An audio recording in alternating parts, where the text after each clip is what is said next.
Droidine asks, what is a reasonable way to measure my success as a new drafter? What is a good win percentage? I consistently get to 3 to 4 wins in ranked, and twice have gotten to 7, and a few times gotten to 5 or 6. That's not bad.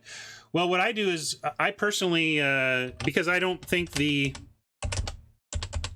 in-game ranking system is a measure that matters to me, I keep my own spreadsheet.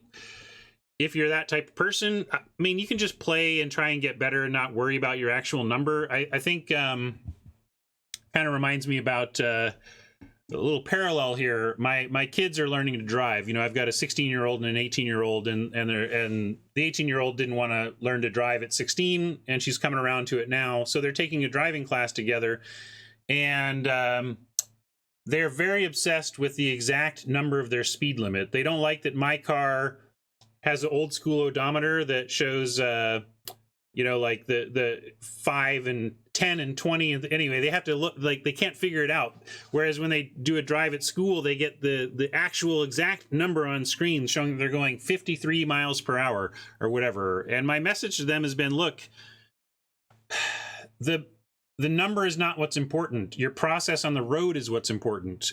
And if you are staying a safe distance from the car in front of you, leaving ways to get out in a tricky situation, and not driving obviously too fast to control yourself on the road, you don't even need to look at the number. You can really just focus on being safe on the road, right? And that's been my message to them, and it would be my message to anybody, especially new, who wants to start tracking their data. You don't have to.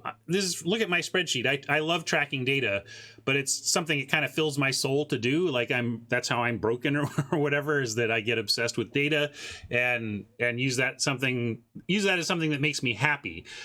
But if tracking that kind of data doesn't actually make you happy, I would really suggest, as a newer drafter, don't worry about the number. Focus on the road, right? Don't worry about your exact win percentage. Focus on how your game decisions are turning out and what you can learn from them, and where your picks are different from streamers you're watching and draft videos you watch, that kind of thing. You focus, you keep your mentality there, and your win percentage will go up. And I would only worry about win percentage when you're good enough at the game where you're curious how good you are. I'm not sure learning numerically how bad you are is going to actually help you. Which is not to say you're bad. It sounds like if you're winning 3 or 4 times per ranked, you're probably over 500, right? If you're mostly clearing that 3-win gap, because mostly you should win 2 or 3 times. There's also, you can also look in those in my spreadsheet for EV tables that will show you how often you can expect to finish with a given record.